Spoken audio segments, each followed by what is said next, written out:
Welcome, everybody. Welcome to This Week in Black America. We are your host. I'm Brother Deshaun. Gentleman to my side is our Hello Black America producer and host, Curtis Cheatham Jr.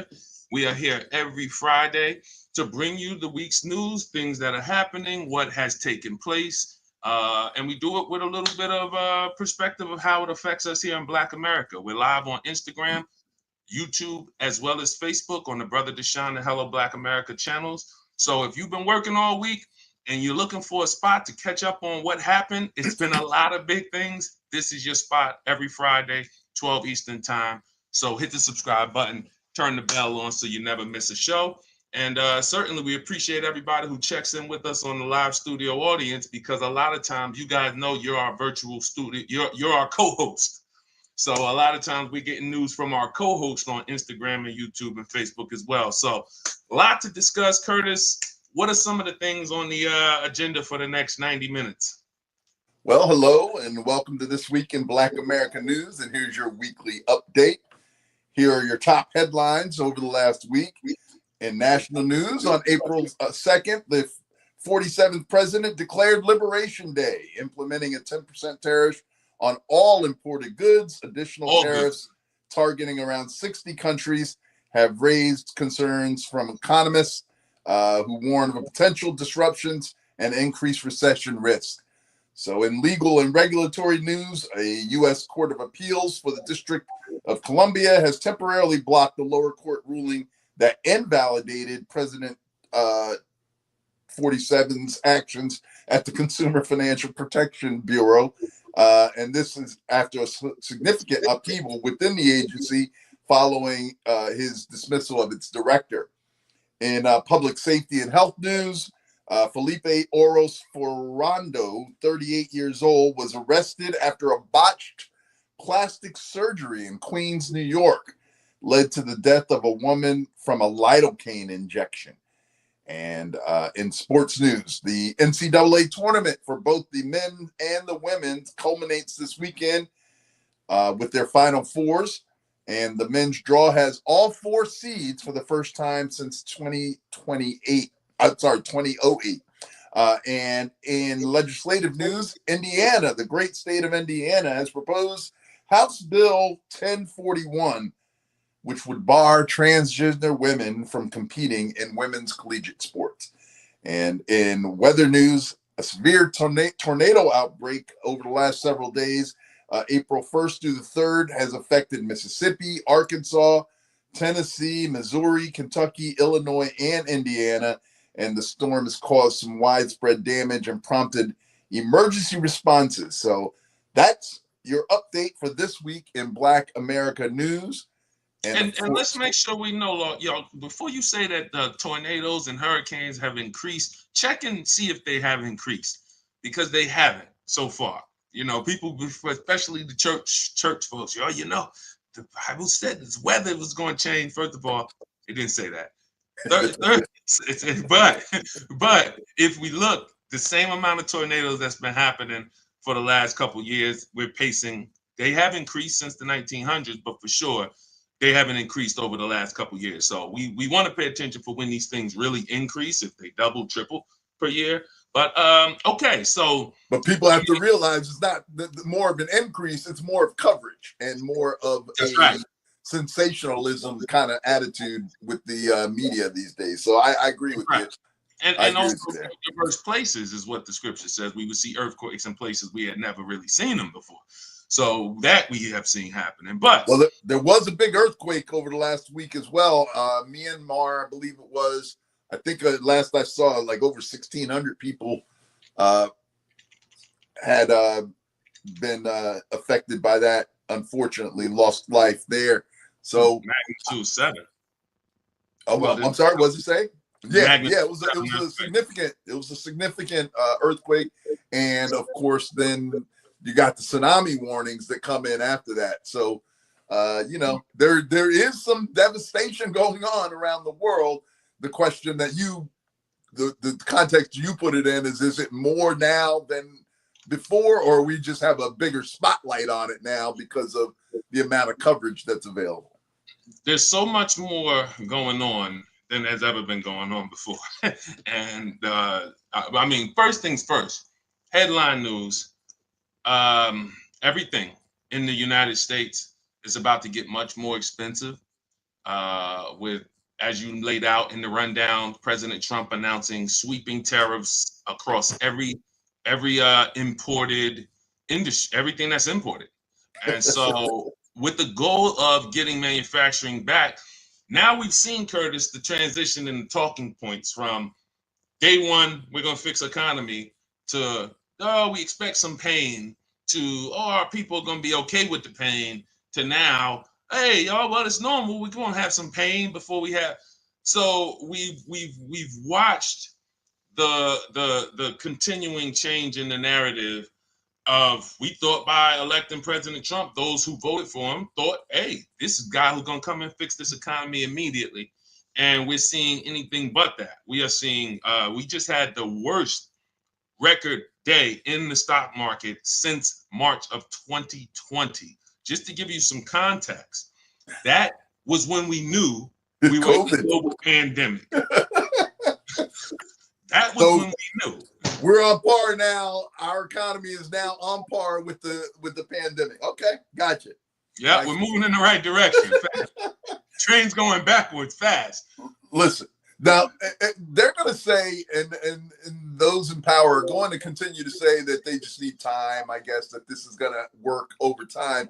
But the destructive nature and the haphazard way about them going about things is destructive, and it's damaging to the people in America. I would dare say that most people wouldn't mind.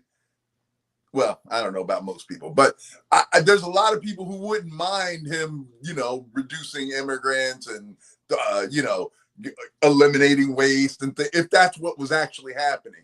But I believe that that's just kind of a narrative to put out there, again, to distract us from what's really going on, which is in the back door, the rich are getting richer. And that's unfortunate because there are so many people in America that do really need help. And this administration has shown little or no sympathy towards those people. Hey, forget your eggs. No. And so what do you think? What do you guys think that are watching?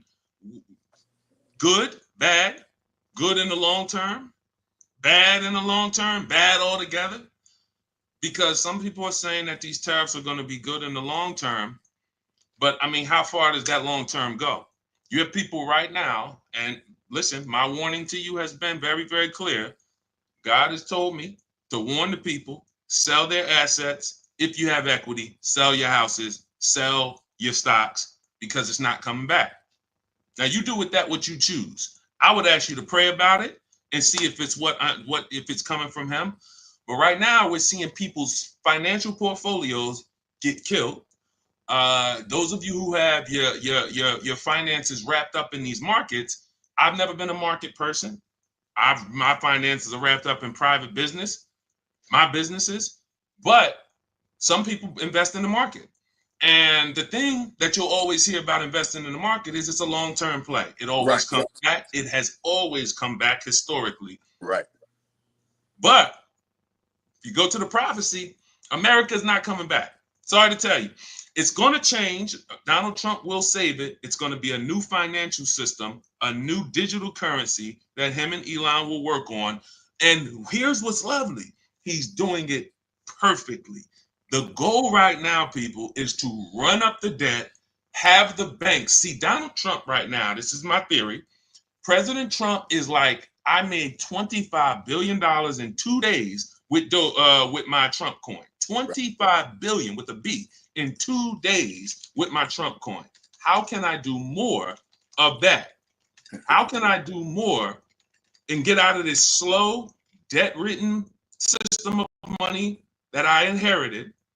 I inherited this role. It is driven with debt. All our money is attached to debt and the bankers. How can we get them out of our lives? Let's run this debt up, cause the inflation. They're going to print the money to give the banks more liquidity, just like they did in 2008-9. And the banks are going to try to save themselves. Meanwhile, the whole time, Trump is just waiting for the perfect storm to transition totally to Trump coin. So now he's creating the economy. So you notice how he talks. He creates, hey, guys, we got 6-7 trillion coming to the country. Who's heard him say that?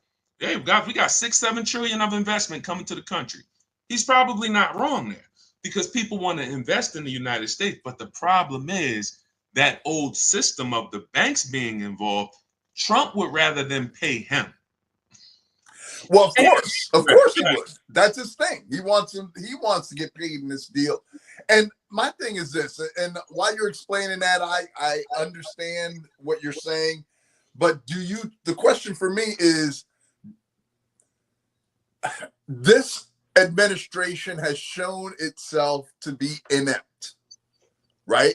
They have shown themselves to be haphazard in the way they do things. They don't really know how things should be done. All right. Now I know you have far more respect for our president than I do, because I don't respect his intellectual. I just don't think he really possesses any deep intellect. You know, listen, being born a white man in America with $400 million automatically gives you a certain level of credence in this country and a certain level of cachet, if you will. But I just don't, and I've been around some really smart people, but I'm just don't. I don't think that. Let's just take the way he's doing the tariffs. Yep. Did you see the way he went about going about these tariffs? Yeah. It's so weird the way he, and we're back to that word that was on during the campaign. It's just weird the way he took what I don't know if I can explain this properly. Yeah, we'll break it down for those who are watching. All right. So let's put up the tariff list. So the tariff list, when you look at it, just so you guys know, President Trump has imposed sweeping tariffs on every country except Russia, North Korea, and what was the last one? Probably Israel. Got to be okay. So when we look at this, we can see here that there's a math formula. He calls these tariffs hold on one second. Let me give you a full screen view. I like it for those who didn't see. I think it's called retaliatory. So now, if the countries that are charging us, they say we're going to charge you. Right. But the problem is, it's not based on, normally what would happen is if the country's charging us a 25% tariff, he's saying we're going to retaliate with a 25% tariff. Problem is, that's not the way they did it. What they did was they took how much we trade, so the goods you guys import to us that we buy from you, and then how much you buy from us. And then we took the deficit. So let's say you're up $1 billion. And they divided it by the total amount that we buy from them. And then that formed a percentage. And then they converted that percentage. They cut it in half. They said, we're being generous and you're tariffing us 90%. Some of these countries, even small countries with very small economies, got hit the hardest because, we're buying from them and not giving them anything back. But there was absolutely no any economists, all the economists are saying there was absolutely no sophisticated finance system that went into coming up with these sweeping tariffs. Did you see, I saw, I don't know what it was. There are actually, I believe it is three places that were tariffed that actually have 0 inhabitants. They are actually, what do you call it? Volcano. It's just an island with a volcano. And one had penguins. With penguins on it, right? I'm like, dude, are you... So I present this as my evidence of our president's lack of intellectual capital. I present all of these as exhibits that can he be. I don't think he's this good of an actor. I know he's done some stuff on TV, but I don't think you can be this good of an actor. he can't be playing the role of buffoon any better than he actually is right now. And he looks bad on the world stage. And of course, he said the other day after the stock market went down, I don't know, something crazy yesterday. Was it 1,600 points? It was something ridiculous. The stock market went down. And he said, I think it's going good. I think it's going good. Dude, it is not going well at all at this point. Unless your sole purpose was to sow confusion. Now, if that was your goal, yes, it is indeed going well. But I don't know how any reasonably thinking person can look at and see what's going on and be like, yeah, it's going well. No, that's delusional. Or as the young folk might say, that's delulu. Mm-hmm, mm-hmm. Well, it's going well if you consider what President Trump's plan really is. So, and that's why I say the theory is good to see you. Shout out to Jonah Israel checking in from Cincinnati. Cyber Lady checking in from New Jersey. Great to see you back. Thank you to everybody who continually checks in. Y'all are the virtual studio audience. Y'all are the virtual co-hosts. If it's anything we missed this week that the people need to know about, let us know in the chat and we'll talk about it. And shout out to Seduce the Play on Instagram. Thanks for checking in. Go ahead, Curtis. Since you just said that, it brought to my attention today's date, 4th of April, commemorating the loss of one of the preeminent civil rights leaders in the country, Dr. Martin Luther King Jr., was shot 57 years ago today in Memphis, Tennessee. And so just want to, I don't know, some younger folks might not even remember that time. It is during my lifetime when Dr. King was lost. I find it a little ironic that we are all emotional and we care about Martin Luther King now, but I think that history has rewritten itself a little bit because most people didn't like Martin Luther King when obviously he got shot. Right. I mean, so he was not a well-liked figure during his lifetime, not even by black folks. Yes, y'all. Yep, that's us. Black folks didn't even like him. They thought he was too much of a rabble rouser. And unfortunately, he lost his life as of today, 57 years ago. So just want to commemorate the great civil rights icon, Dr. Martin Luther King Jr. On this date. So absolutely to the legend. Shout out to the legend. Absolutely. But yeah, when you consider and again, I've stood on this.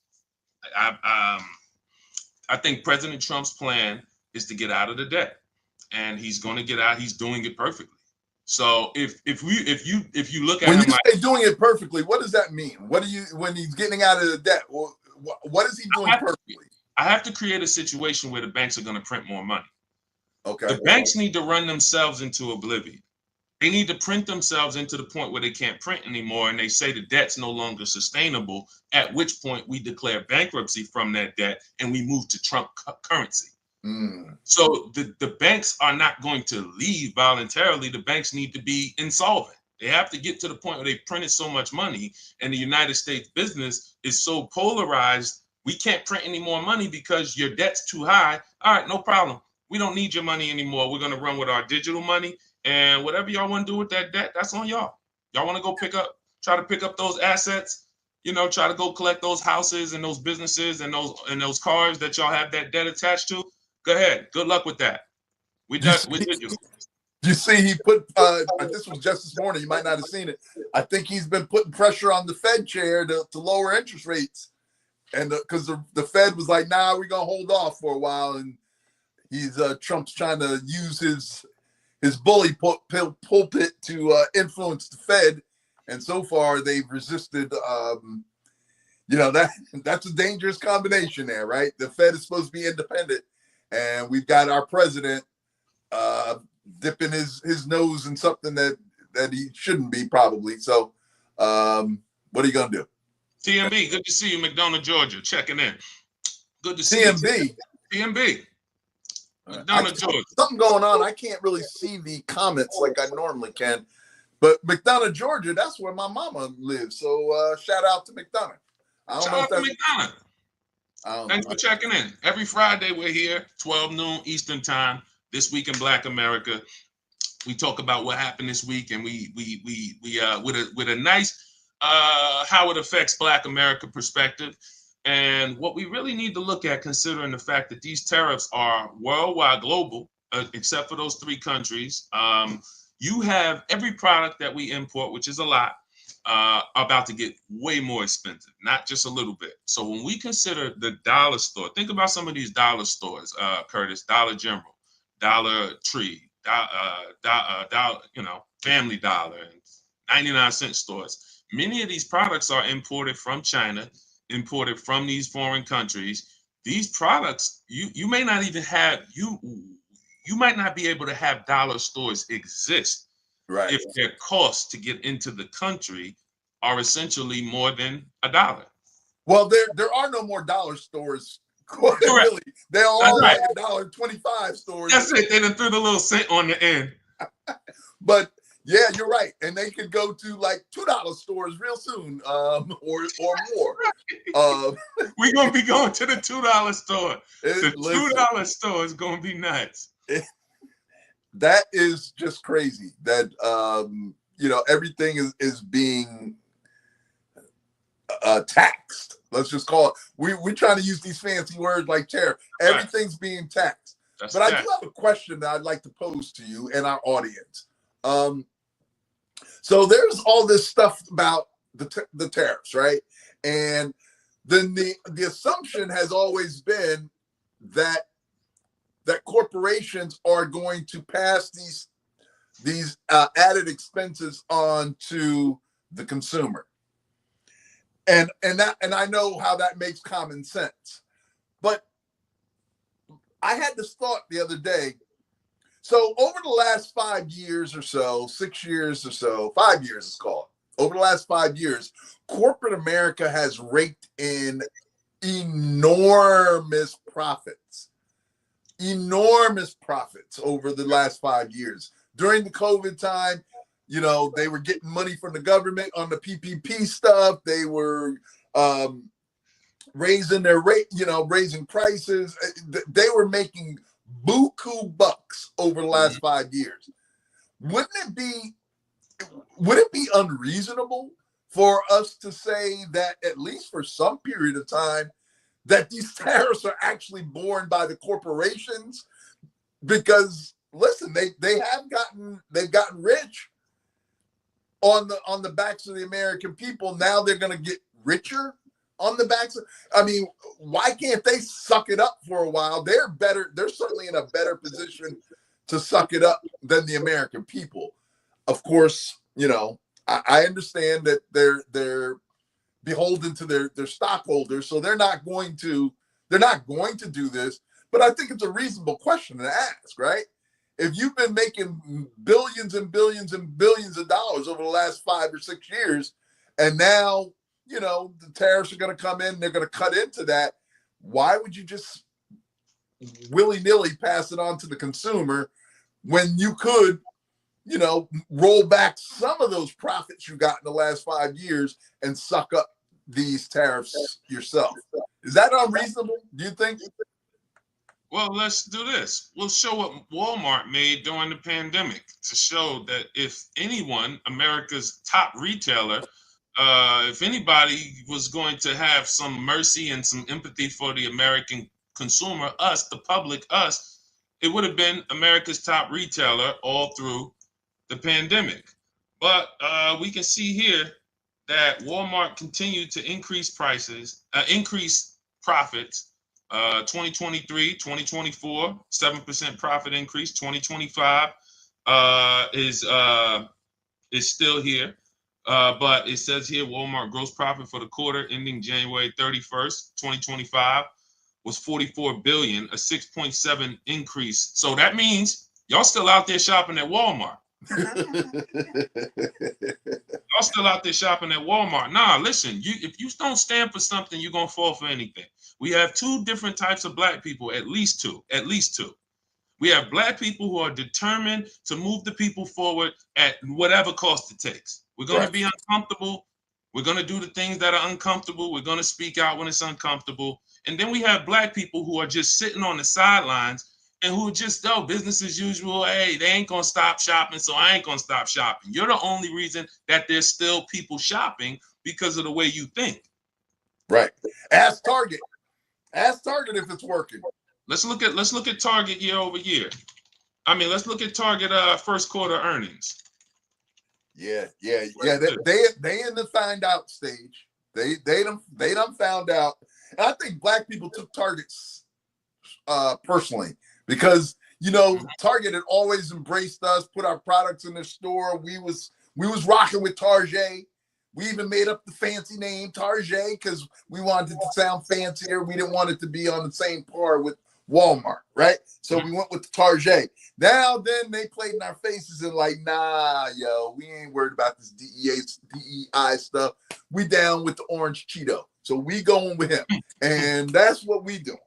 So they went down that road with the 47th president and decided that they wanted to, even though they know any business person understands that a diversity program is better for your bottom line. I personally worked in the diversity field for several years at a major corporation in America. And it was well understood that that diversity and having a diverse workforce and everybody being able to bring their full selves to the workplace was a benefit to the bottom line of the corporation. And now we're seeing people just to kind of stay in good graces of 47. They're like, nah, we don't really need that DEI stuff. So anyway. Kenyatta Murphy says corporations could do that, but a lot of big corporations are publicly traded. How do you think shareholders would feel about what you're proposing? Well, the shareholders are the ones that's keeping the companies, and the shareholders are us. Well, they should be. That's part of the problem. We don't hold stock in a lot of these companies. That's right. So yeah, if the shareholders are exclusively committed to their profits, then yeah, they're going to be upset. But we see people like Costco, where their shareholders have said, no, dude, we want you to keep DEI as part of our. It is imperative that we keep. And the shareholders actually showed some conscience and said, no, we don't want to put profits over people, which is essentially what it is when you are just letting these sort of policies exclusively impact the consumers. I mean, there's a school of thought that they could split the difference, maybe. Sure. But they're going to pass the entire cost. Most of these corporations are going to pass the entire whatever the tariff is. They're going to pass that completely on to the consumer. And that doesn't seem right. That doesn't quite sit right with me, regardless of whether you are beholden to your stockholders or not. Are you not beholden to your customers? Right. So we look at us being the stakeholders. I meant the stakeholders. So we have a stake in this whole thing. Okay. We determine whether they're going to be successful or not based on how we buy. And so if you got everyone who has a stake in it, who's involved, we are the consumers. These companies don't exist without us. So when, as Curtis said, you have a choice on what you're going to listen to. If you're going to listen to the political administration, that you fold to those pressures, and it's going to hurt your bottom line, as Curtis said. This has been proven.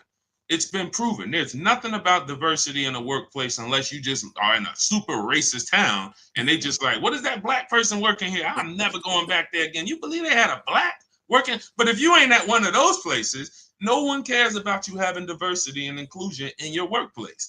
And that's going to lead to more people. If you have, black people who work there, black people feel more comfortable shopping there. If you have LGBTQ people that work there, LGBTQ people might feel more comfortable shopping there. So if they don't feel represented in that corporation, then they might not shop there. And this is why these things were a good business play. Right. I don't understand how these guys are allowing a man to dictate the things that are hurting their companies right in front of them. Yeah. Like, now good. yeah, no, that's just the part. No one, it's just amazing to see. I would think that by now there would have been a lot more speaking out. The consolidation of media. When you start looking at these tariffs being really a decision by the president only, when they didn't support it, Congress didn't support. I mean, where is the other people? That's the thing. And we're watching a man make decisions in his interest, unchecked. Everyone seems scared. And I just don't understand it. I know that based on the scriptures, this is what's supposed to happen, but I just don't understand what's taking so long for the resistance to come in, the resistance from business, the resistance from the public. Where are the Democrats? I know Jasmine Crockett, and I know we'll talk about that. We got to talk about the legendary filibuster, 25-hour filibuster by Senator Cory Booker. But I mean, I thought that by now, I know it's the first 90 days, but I thought that by now we would see a lot more, because this is not looking good for a lot of people. And we're not seeing any intestinal fortitude being exhibited by any of our elected leaders. Well, I can't say any, because there are some that are speaking out, but specifically with our Republican leaders, because they have shown no spine to stand up to a bully. And I get it. They know that those folks have a lot of money. They could primary people in the next election, but you've got to have some spine. Like happened, we just saw this happen in Wisconsin this last week, where Muskrat dumped $26 million into a local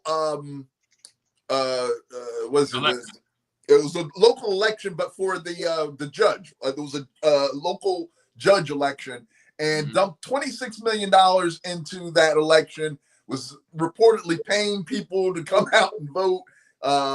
Anyway, he was dumping a lot of money, more than ever had been dumped into a judge's campaign before. You guys see this? And he lost. Well, you said it was 25 million or something? 25, 26 million, something like that. It was a large amount of money, y'all. Like, did y'all see that Elon Musk backed a judge out of Wisconsin? Caldwell. Okay, yeah, that's not it. And they lost. And he threw, just so y'all know, there was something back going in the industrial era where you had Rockefeller and Vanderbilt. Vanderbilt owned the shipping industry. Rockefeller owned the oil industry, and then you had Andrew Carnegie, who owned the steel industry. And at some point, they started buying politicians, and they were really the first to do it here in that way. They funded their own politician. I don't know if it was whoever was before Teddy Roosevelt. Look it up, because Teddy Roosevelt was the one they were trying to keep out, because Teddy Roosevelt was coming in to bust up the monopolies. He was antitrust. So when y'all hear the term antitrust laws are to break up monopolies. Right. And so I think might have been William McKinney or something. Whoever the dirty candidate was, this is what we had. This is what we're witnessing. We're witnessing people like Elon Musk. Was in 120 years ago, it was Rockefeller doing that, and Carnegie buying candidates so that they would make decisions in their favor. And what we're seeing right now, thank God it didn't work, but Elon Musk just tried it. He did it with President Trump. It did work. He bought his way in. Now I'll tread lightly here, but you are absolutely correct that it was William McKinley who was the president, the 25th president of the United States, before Teddy Roosevelt came in. The tread lightly part comes in where William McKinley was assassinated, and then Teddy Roosevelt came in. And I know you and I have had some conversations, and I've had some conversations with other people. I probably don't want to go down that road, but the fact of the matter is that there is some real there's some distrust, there's some disillusionment. There are some people that are really upset at what's going on.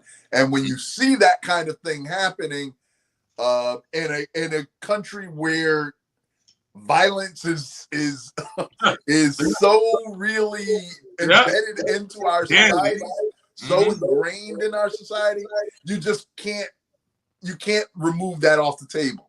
I mean, we've got Luigi now, who the federal government, you guys all remember Luigi, who took out the healthcare CEO a few months ago. The federal government now deciding that they're going to pursue the death penalty. And that was wasn't that based on Pam Bondi's recommendation? Yes. Attorney General. You remember how popular Luigi was after that shooting? Do you remember people coming out and in droves to see him and support him, and with the signs "Free Luigi" and all that sort of thing? Do you recall that a few months ago? Oh, of course. So now imagine our government, which is not at its height of popularity at this very moment right now, decides to put this, I don't know. I'm sure many people could consider him a martyr in that scenario. So does that help the cause of the? I mean, does it really? I don't know. That just seems like that might not go the way they plan by putting Luigi to trying him and putting him to death potentially. And you know what? This is exactly what we've talked about for months: the brewing of the Civil War. I talked yesterday, and it's just like we got to see when first blood's going to be drawn. It's inevitable. It's inevitable because there's no backing down. Right. And I want to say I understand the method of the madness, because I understand the play to get out of the debt. And I've said this on an episode of Hello Black America, several episodes. But the bankrupting of the country is a wise move, because there's other ways to make money. So when we go into this. Well, wait a second. You said bankrupting of the country. Mm-hmm. So let me are you saying that there's a scenario in which our 47th president, who has declared bankruptcy 6 times, what is he going to say, that the country is bankrupt and we can't pay those debts off? You imagine what kind of crash that would mean, what kind of ripple effect that would have throughout the world? Yeah, on episode, it was the episode that we did about drones over New Jersey. Okay, yeah. I mentioned the 7th bankruptcy, and so it's going to help a lot of people understand really how bankruptcy works. And I think if you never done it, it could be a little, you could just think, oh man, you ran out of money. But bankrupting the business, you could have 10 businesses and 4 are not doing well, and they can't pay their debts, they can't pay employees, can't make payroll, and you can just file for bankruptcy. And then the loans and the debts attached to those, they'll come in and sell the assets. So if you have a building, they'll sell the building, sell furniture, sell the office equipment, and try to pay some of their debts that you owe them. But it's business. You're out of that. It's not, they can't come after you personally unless you personally guarantee loans, which many people don't. So he files for bankruptcy from these businesses because the structure wasn't working. When we look at America filing bankruptcy, we have a very robust economy built on debt. And so our money system is built on debt. This is why all of you should be selling what you own, ask God. Again, don't say, oh, I sold my stuff. That guy Deshaun told me to do it. No, ask God, and he will confirm that you want to sell your stocks. You want to sell your house if it has equity. If you don't have equity, then just sit and chill out.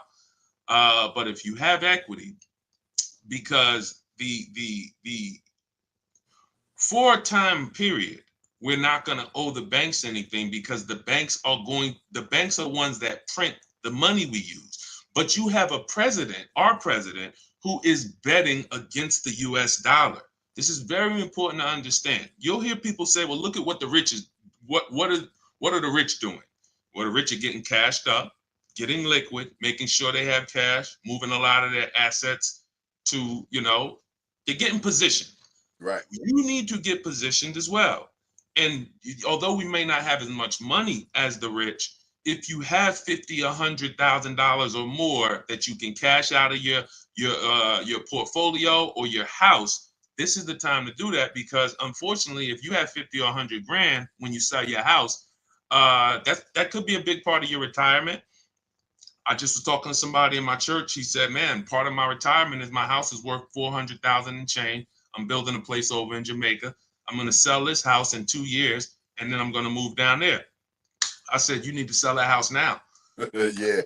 And he said, well, you know what? Because what happens is that when that house goes to 250,000, you just lost 200,000 of your retirement. Right. And I've witnessed this. Right. See, house, we're not far removed from 2008-9. I don't know if you forgot. I didn't forget, guys. I did not forget, because I was in real estate at that time, walking into people's houses who Deshaun, the house was I just got the house appraised last year. It was 550. Well, listen, I'm just telling you, these are the comps. House up the road just sold for 3. Right. John, that's what I owe. 3.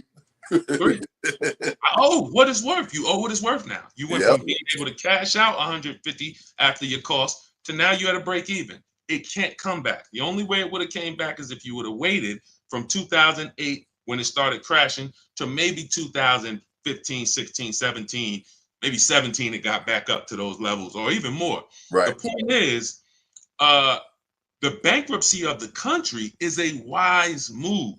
If you can keep doing business, keep doing business. I want to keep doing trillions, but I got to get out of this US dollar. The US dollar has $36 trillion of debt attached to it. It's nothing I could do to detach that. I could try to pay down that debt all I want. It's 36 trillion with a T.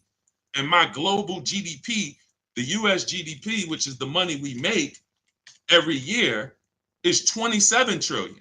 So my debt, that's like you making 100 grand a year, but your debt is double what you make. I mean, it's more than what you make. You owe more than what you make. So, go ahead. I'm gonna just say I'm gonna disagree with you a little bit, brother. And that is, you said it's a wise move, and I get where you're coming from a business perspective. But America staked its claim as the moral compass of the world. Oh, I mean a wise move for Donald Trump, not for America. All right. Okay. Oh, let me preface that. No, it's a wise move for him to consolidate. And if he was going to move that debt if he was going to move the prosperity to the people, that'd be different. That's not what we're talking about here. We're not talking about him moving the prosperity to the people. Hang on 1 second. Someone's knocking on my door. Go ahead, Curtis. Take over. Yeah. Well. And to that point, yes, it's a personal heist for Trump and Musk. So to that extent, but yeah, I don't think it's going to end well, or could end well, if the United States, who staked itself as the moral high ground, even though it's really just one person doing it, I think we will lose whatever credibility we have left on the global stage if we just decide we're not going to pay those debts. And then, of course, you got the question of then, like, China has a lot of money here invested. You think China's just going to be like, oh, okay, you can't pay it? All right, well, we'll be okay. Thank you. Well, all right, we'll just write that off. No, they are not going to write that off.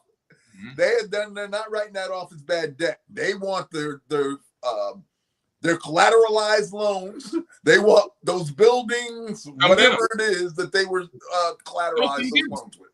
Come get them. Come get them. Yeah. Hey, you know how to reach the people. Done. Easier said than done. I'm just saying. You know President Trump's MO. Is it to care? No, I do, because I live near Atlantic City and I see the the carnage that he left there after You he can blame promised one he's man going to for rebuild Atlantic that City. area. I'm sorry? You can blame one man for Atlantic City. Listen, he wanted to take, the one man wanted to take credit for building Atlantic City. He's going to take credit for the demise of Atlantic City as far as I'm concerned. So Yeah, that's where I am with it. I want to put that on record. That's what I and that's the only way that I see the plan make sense, because it does look idiotic if you don't if there's no if there's no means to the end. Why is he tariffing the entire world, essentially isolating America on the global stage, isolating us from our allies that we've done business with for decades? What's the plan? And if you see how he talks about Trump coin, if you see, I'm telling you, listen, y'all. Could it be that he's just charging? I reportedly, he's charging these world leaders to come see him, to come talk to him in Mar-a-Lago. So if that's the case, could that just be his motivation? Is like, yeah, I'm gonna tariff y'all. Y'all got to pay some money to come see me, and then we can negotiate, and then, I'll cut back on the tariffs. You think that that's something that could be going on here? Because we see that this is a grift. Our thing is, we got to figure out what exactly the grift is at this point. Which grift is it? Well, I don't think we'll have any products on the shelf soon. And I think you might have, I don't know if you said this, but when we start looking at, the scripture says famine's coming, right, in the prophecy. So when we look and say, how do we get goods? Like, let's be for real. I'm asking, we got a couple people on the show watching, and you guys, welcome to everybody who's watching. Thank you for tapping in. If you haven't already, if you're enjoying the talk this week in Black America, hit the subscribe button. Please join us every Friday. Curtis and I meet here every Friday at noon to discuss what happened this week. Right now, we're on the biggest topic of the week so far, which is tariffs. President Trump putting tariffs on, pretty much every country except Russia, North Korea, and it possibly is. I don't even know if it was Israel. We'll see. But the point is, the globe has been tariffed. And what we're trying to make sense at, we have our specific theories. Curtis thinks it's an idiotic move. It's horrible for the American public. I agree. Everything we know of is about to become way more expensive, from olive oil to cars to bottles of wine to toys. Everything that is imported into this country, which is a large amount, we are the biggest consumers in the world, is about to become more expensive. Now, what they're saying is, in the short run, it's expensive. In the long run, we'll have companies that, to avoid the tariff, move their manufacturing facilities here. But I saw something interesting, Curtis, and I want your take on this. Being that President Trump is so volatile, where one thing today, then tomorrow, and then, hey, this is a deal, and then the deal's off. And we played, I think it was either in last week's show or the week before, we played the episode where he said this was a terrible deal. He basically said Canada and Mexico have been ripping us off. And we played the episode, a clip from 2017, that he is the one that created the deal with Canada and Mexico. Right. That he called a historic deal and said this is going to be Canada and Mexico and the U.S. against the world. And then he turned around a couple years later today and said that was a terrible deal that I signed, that I brought to you. So do you think people even trust, if I come and build my facility, my manufacturing facility in the United States, will that deal, will those benefits that you're promising us, are they good? Or are you going to turn around and change those once we invest, $50 million, $100 million into factories there? This man has shown himself to be unstable. You would have to be Stevie Wonder to not see that this man is unstable. And the fact of the matter is that message has been well received by global leaders. I was watching the guy from Canada yesterday as he was announcing 25% energy tariffs on people that get energy from Canada, and that's going to affect a lot of people in New York State, Minnesota, some of those northern states that get their energy from Canada. So it's not being well thought out. You're going to see your electric bill go up. There's no doubt. My goodness. Your bill could go from $300 to $600 overnight, essentially. So to me, the flaw of this administration is the lack of compassion for the people. Sure. You are put into office, you are elected by the people to do something on behalf of the people. What we are seeing now is an administration that is completely out for themselves. Absolutely. They want to make them and their friends more and more wealthy. And until American people realize that all the stuff about black and white and gay and straight and transgendered is all a smokescreen to keep us at the bottom, separated by petty differences, while the rich continue to get richer. And that's been the game all along. That's why back in the 1600s, this country developed this concept called whiteness, in order to keep a divide between people so that the rich can continue to get richer. So, it's troubling because, of course, all during my time, and I'm nearly 6 decades on this earth, America has always been seen as the shining light on the hill, a beacon of light for the rest of the world to follow. And what we're starting to find out is that maybe that message was, I'm trying not to use poor language. I'm sorry? Guess it's reached its expiration date. Yeah, apparently. Listen. They're tired of that. Liberty and justice for all. Yeah, not so much. Liberty and justice. Look, somebody, that was a typo. Shit, this was supposed to say us, and not all. It's supposed to liberty and justice for us. The people that wrote it. Oh my goodness. And so before we move on, and we covered a couple things, not just the tariff, but a little bit about economic news. I'm just telling brace for impact. That's the point. This is going to be expensive. There's no way to avoid it. Terrible for the American people. Terrible for people who are already struggling with high costs, mounting costs, corporate greed. That's where this, a large part of this civil war is going to come from, the fact that we're not struggling through a pandemic with high prices. If the people didn't give mercy through a pandemic, they didn't give Joe Biden any grace through a pandemic. When inflation went up globally, there was no mercy. There was no listen, y'all, we all in this together. Come on, y'all. We know we lost millions of people. Just be a little patient. If they was ready to burn the daggone house down when it was a pandemic and we had high costs, we can only imagine what it's going to look like as the rich continue to get richer. Stock market manipulation is their MO. They know how to do it better than any of us. They know how to take advantage of these future markets and short sales, and they know how to do this in ways that we were never taught. So we're going to watch them do just fine while the American people starve. And I think it's first blood coming soon.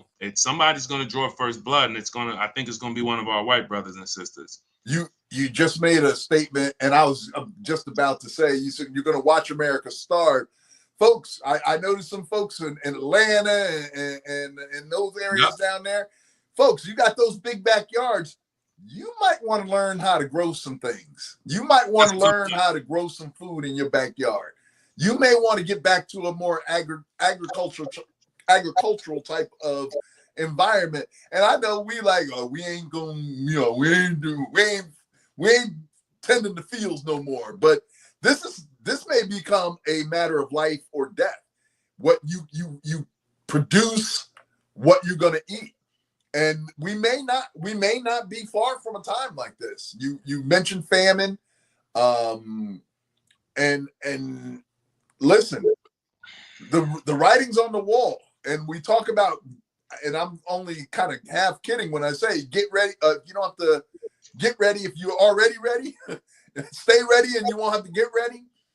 Mm-hmm. We should be taking, if you haven't already taken actions to maybe secure your food source and things like that, you may want to consider that. And it doesn't have to be you, but you need to be a part of a community where you can, if there's somebody in your community that is into growing things, by all means. Maybe there's somebody else that fixes things. You know, we need to understand that we're going to have to meet our needs within our own communities moving forward. So, and something very important, Curtis, to that point where you mentioned growing your own food. I asked in the chat who's growing their own food or who's working on it. If you're growing your own food or working on it, let us know. Kenyatta said farming is not my ministry. No, So I can attest to that. That clearly isn't. Nor is it mine. Just get somebody in the family, and listen. Find the person who has the land in the family, and then bring the person who has the ability, and then you'll kind of till it together. Hey, we're gonna have to make friends with somebody to know how to grow some food. That's right. And this is when I find that being part of the Rotund tribe has been helpful, because I am going to sustain myself longer than you thin folks that are out there all looking all svelte. I have additional resources to maintain myself. Being part of the Rotund, buddy. The Rotund tribe is okay. No, because if things get too bad, they're going to kill you and eat you. I did actually think of, listen, don't even try it, because I'm also a firm believer in the Second Amendment. I'm not going alone. I'm telling you that. So don't try it. Yeah. Wait, I'm hear about that, Cyber Lady, but I want to mention Meraki's comment, because he made a comment about China knows they need our consumers. Well, I just pulled up the studies show in 2023, China exported approximately $501 billion worth of goods to the U.S. You ready for what percentage of their exports the U.S. is? 16%, bud. Wow. That's it? That's it. 16%. As much stuff as we get over here that says made in China, that's only 16% of their exports. Shows you how hard China's really going. You're not kidding. You're not kidding. They're like, okay. So we'll deal with the 84% we got left. That's right. Now imagine this, Curtis. China decides tomorrow we're not shipping anything to U.S. Listen. We'll listen, because their people are a little bit more disciplined. That is true. Plus, they have the power of force. Hey, their government can just say, no, you're not doing this. And that's right. That's what it is. So when we look and say, if China does this, we're talking about now, forget Dollar Trees and all of these made in China products, that is millions of products around our country being more expensive. Let's talk about them not being here. Like Walmart might go out of business. About a machine that is a very important machine in around our country. There's thousands of them that requires a couple pieces from China, and China decides we're not shipping. Now our machines are not running. This is, again, that's my worry. My worry is not the tariffs, not the expensive things. It's going to get more expensive. God forbid, unfortunately, that's upon us. Right. But is what is China going to do? And if China knows that y'all, hey, look, y'all, we could stand. We got almost 85% left of our market, and we're developing other markets way faster than the U.S. is. Our development, China's everywhere. They're near the Panama Canal. They're on the continent of Africa. They're doing deals with Russia. They are. Meanwhile, the United States is very old and polarized, very not nimble. Now they're about to be real nimble because everything's getting cut. They about to be looking like Walter. The United States about to be Walter Payton nimble. Woo! So, but I think that's my concern, is what is China going to do? The retaliate, that's what they are, reciprocal tariffs, reciprocal. But if China has already put a reciprocal tariff back on us of 34%, I believe, China tariff. I think we're charging them 34%. So this is a 34% tax on every single Chinese good coming into the market. This could get bad very fast. And if China decides they want to make a power move and just stop shipping, not only do we lose jobs, shelves are empty, that could trigger a wave of other people saying, well, how about we do that? Let's not ship. Let's beat them into submission. How y'all going to move without our products? This could be bad. So go ahead. We saw a little about what this would look like during the pandemic because of the supply chain delays, and stuff was getting stuck over in China because we couldn't get it into the ports, and the ports weren't able to get the things in quickly enough. So we had huge backups during the whole pandemic time. And now we're going to talk about the fact that could be played out again as part of a little different thing. But we can see that sort of thing again when China says, nah, we're not. If they ever say that, it could be problematic. And it's more problematic for us, as you skillfully laid out, than it would be for China, unfortunately. So anyway, I want to get into a little bit. I know we've been talking about a lot of stuff here, but I want to maybe do a little good news, or at least what I perceive as good news. And it dominated a great deal of what went on this week. Was state senator from the great state of New Jersey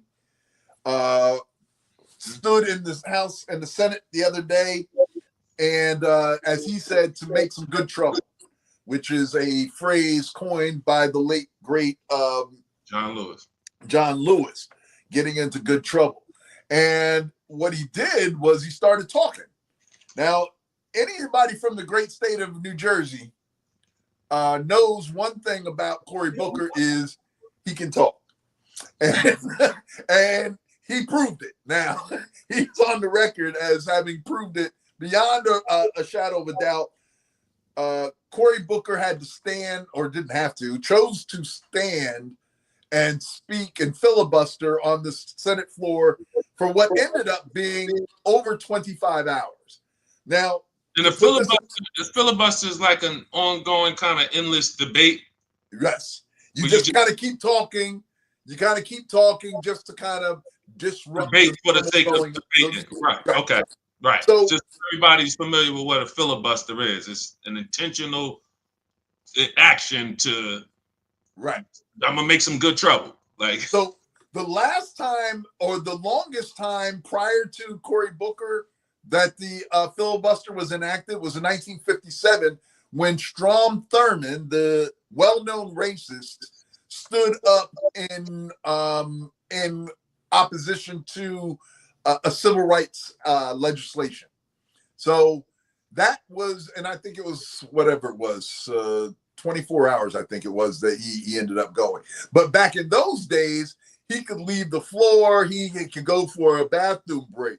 What has changed in 2025 is that Cory Booker couldn't go to the restroom, he couldn't sit down, he couldn't stop talking except when he allowed one of his colleagues to ask him a question.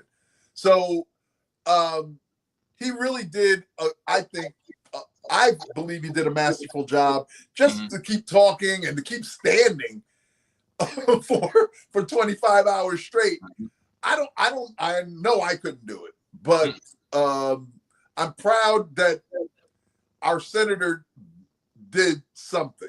Now, we can argue how useful this is going to be in the long run, whether it's going to have much long-term effect, but it was certainly very symbolic and showed his willingness to try and do something. What are your thoughts? I mean, I know you heard about this, but I'm curious to get your thoughts about what happened with Senator Booker and the speech, the filibuster there. I think this is amazing that the top things that are happening concerning these outspoken, charismatic leaders speaking out against what is, let's just keep it real, is just a clear and present threat to the democratic systems of this country. They're only coming from, for the most part, Black people. You got them, and let's be honest here, you got Jasmine Crockett, one of the sharpest minds of our generation, speaking out, expert on constitutional law, speaking out. Black woman speaking out, she's going to be an angry black woman that can't keep her mouth shut.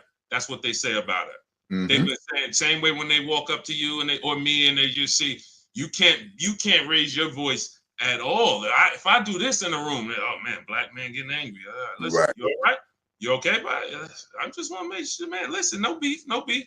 People get scared for no reason around black people because they're threats. They view us as threats, but they view our intellect as the real threat. Look at Cory Booker. Senator Cory Booker comes, he's able to speak eloquently for 25 hours. He ain't up there repeating himself about a bunch of things. Right. He has his talking points, very charismatic, always has been, since he ran for, mayor of North here. Council. He was a councilman before that in North. He was councilman. But you look at who, quite honestly, just to, we do news with a extra perspective from Black America. Let's just look at our Black leaders in politics. They're the only ones who are really, really making a dent. President Obama, First Lady Michelle Obama, Jasmine Crockett, Cory Booker,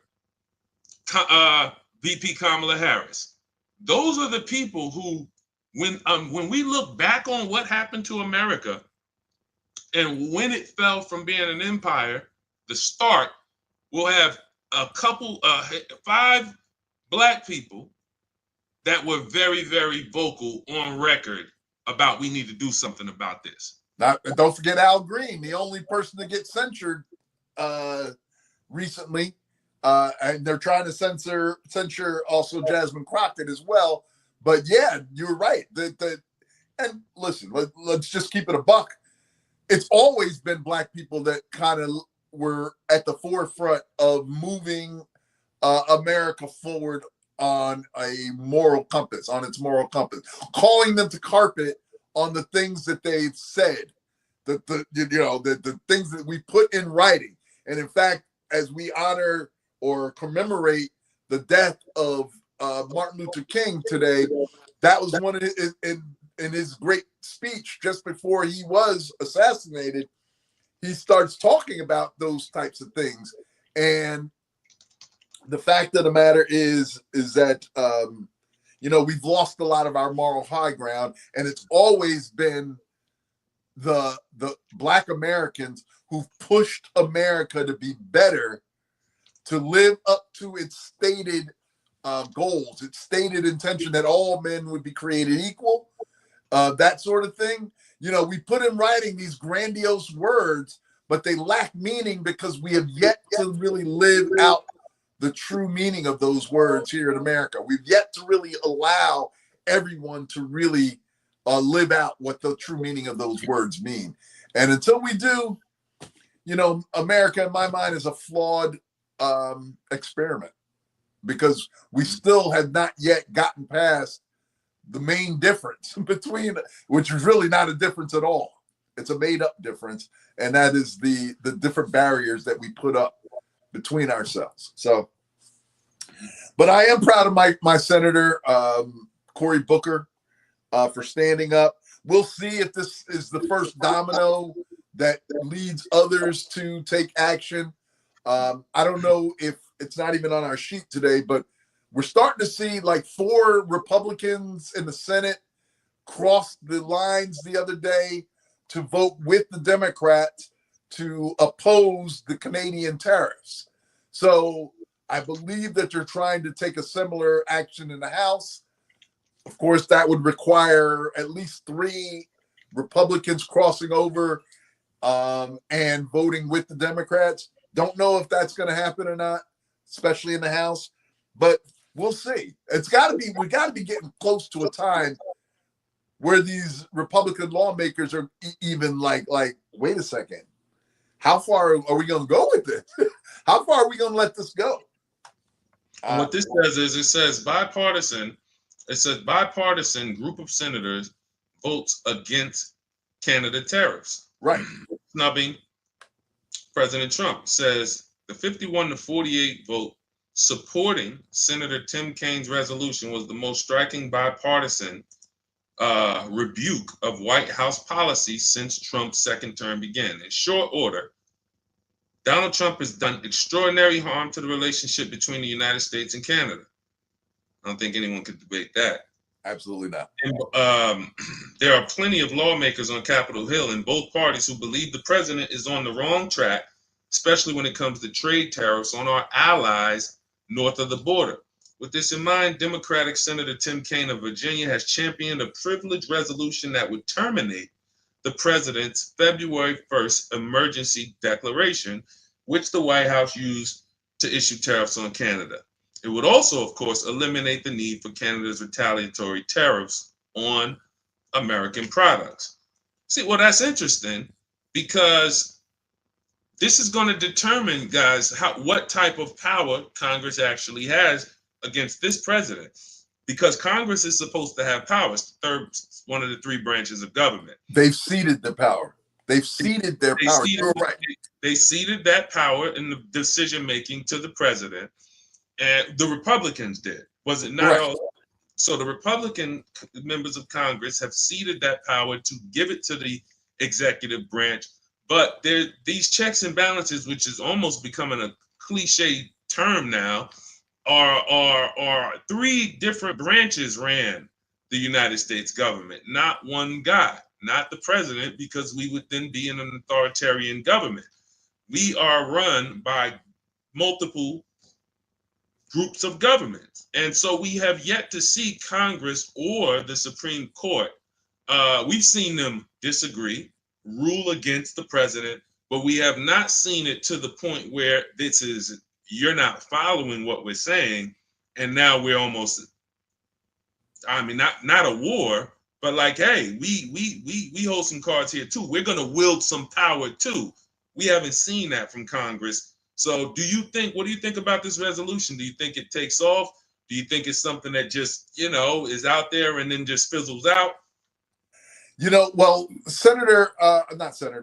Representative Johnson from my home state of Louisiana, who's now the speaker, has actually taken action to make it so that the House cannot because he basically made it, and I failed. I'm not sure I'm going to explain this accurately or adequately, but he basically made it.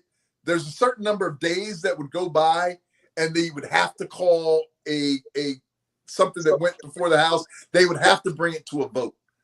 So to get away from that, he made it so that there's really the next session of the House is all one day. They passed a resolution basically stating that this is all one day, which means that the days aren't progressing. They basically stop time for the purposes of this resolution, meaning that so they can never bring it to a vote because of this resolution that Mike Johnson has put forward. So it was just a way to get. He wanted to make sure what happened in the Senate would not happen in the House. And the way he did it was some fancy wording about what a day looks like. What's a day? What is a day in your mind? Is it 24 hours? Yeah, none of that. We're making that day 365 days. You're right. The term day is subjective now. Now we're making up new. Right. I don't identify a day as 24 hours. My goodness. And it's crazy because when you think about contract law, you think about how some of these lawyers are really brilliant at finding loopholes. You know what I'm saying? It's just like these guys are some of the best people in the world at finding loopholes that they can actually exploit for their own good. And sometimes it is good. Sometimes it is good to find a loophole in contract. But we're finding loopholes in the Constitution of the United States. We're finding loopholes in the, in contracts that have basically governed the world. And the MAGA administration is finding the loopholes to get out of these contracts. And some of them are just, hey, who's gonna check us? Sometimes it's just, hey, that's illegal. I said I never experienced this until I started doing business with white people. where black people, you threaten to take them to court. Most black people gonna pay you their money, the money they owe you. Man, I ain't trying to be up in court. You know, obviously not in all cases. Man, white people invented, I'm convinced, sue me. Sue me. Hey, I'm gonna take you to court. So, listen, before you even said that, right? Before it used to be, hey, I'm gonna take you to court. I don't care, take me to court. We got lawyers. Then they just got so brazen with it, they begin to, before you even say I'm gonna take you to court, hey, sue me. So, you know, I've had 3 different white people that robbed me for $700, tried to rob me for $1,600. I got that. And then the biggest one robbed me for $3,500 and just during the pandemic and said, you know, hey, listen, just sue me, huh? Sue me. Like, so when we look at how some of them do business, and when we consider the fact that we're watching an administration break laws, doing, you know, and when we see you might hear, we spoke a little bit about this, I think, last week, when you hear illegal tariffs, the tariffs in many cases are referred to as illegal because they're breaking contracts that were already in place with some of these countries. So you don't get to take a 20-year contract or a 10-year contract, and because you decide, you know what, we're losing in this contract, I'm going to change it. You don't get to do that. That contract needs to be amended, agreed upon, executed by all parties. This administration is just saying, no, we're going to change it. So let me ask you a question.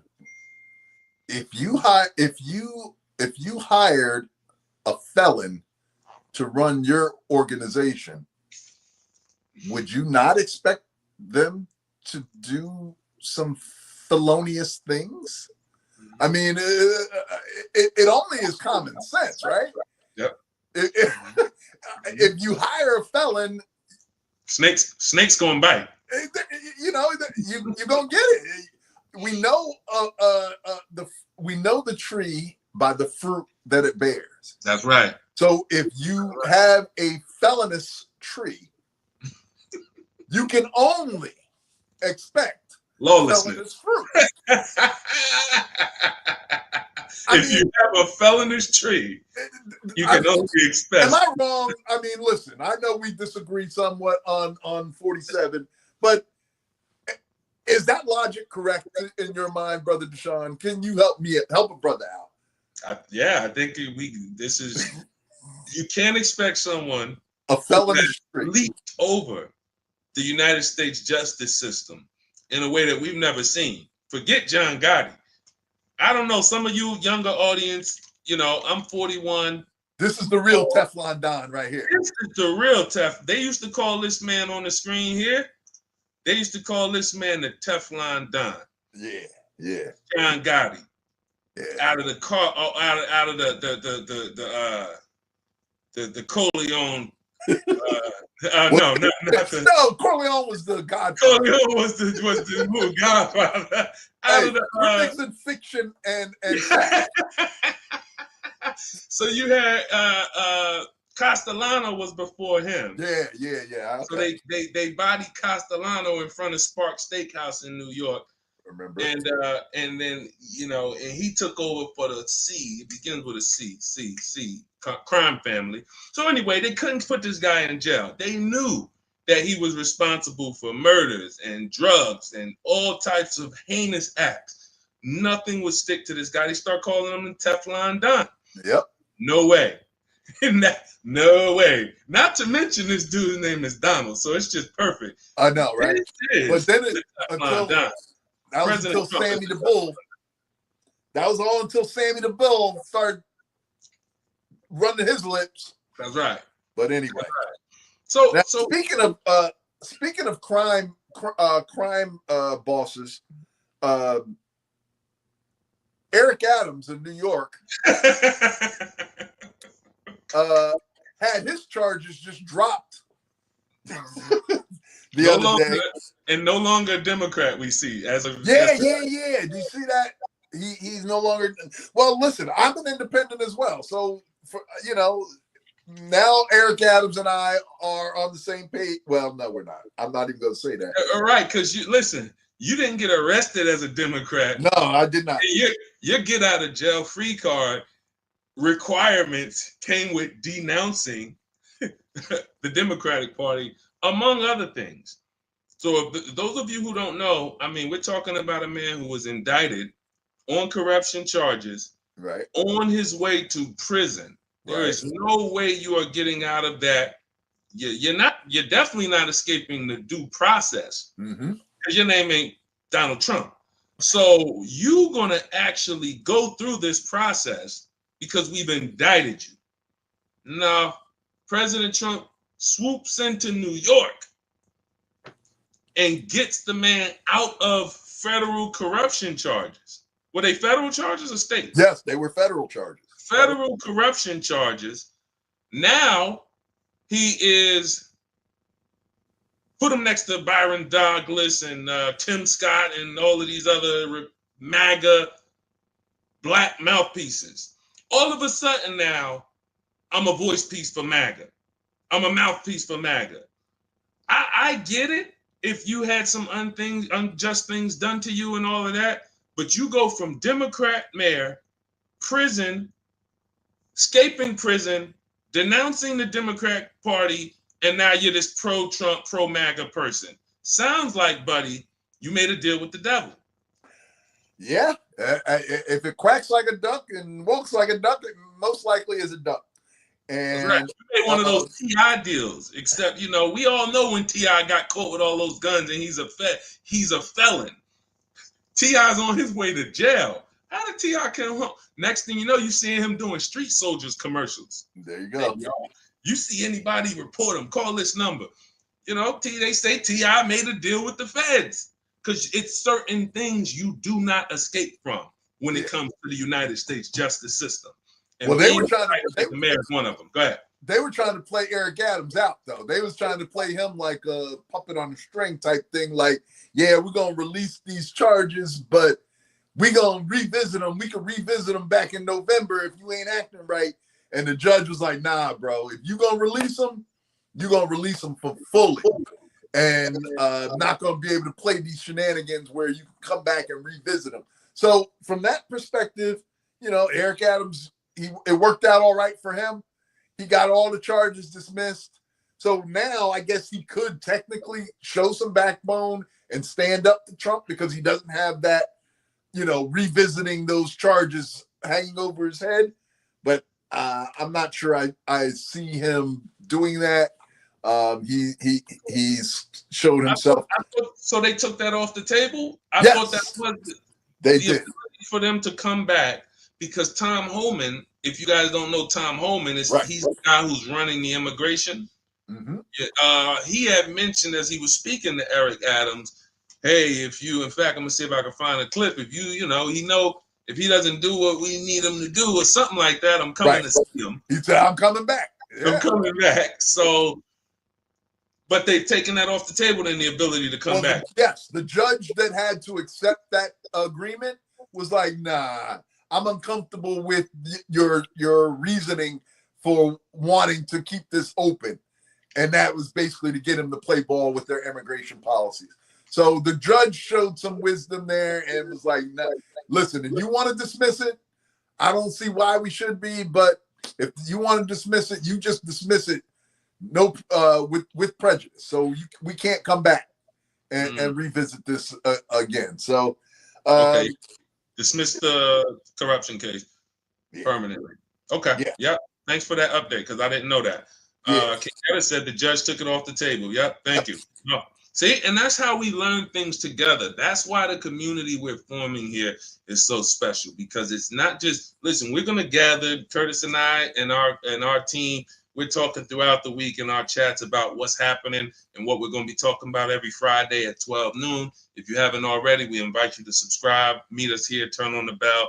Because if you're busy, if you work a lot, even if you just like to talk about what happened throughout the week, this is the place to do it every Friday at 12 Eastern time. And there's lots of things that you guys are going to catch that we might not catch. But yeah, thanks a lot, Kenyatta, and you, Curtis, because I didn't know. I thought they were still looming over Eric Adams' head where the President Trump and his administration is still saying, well, listen, buddy, if you don't comply, you're going back to jail or you're going back to whatever. But okay. So, but again, another man who's not gonna go against the king. You know, there's not many people who are gearing up and girding up to go against President Trump.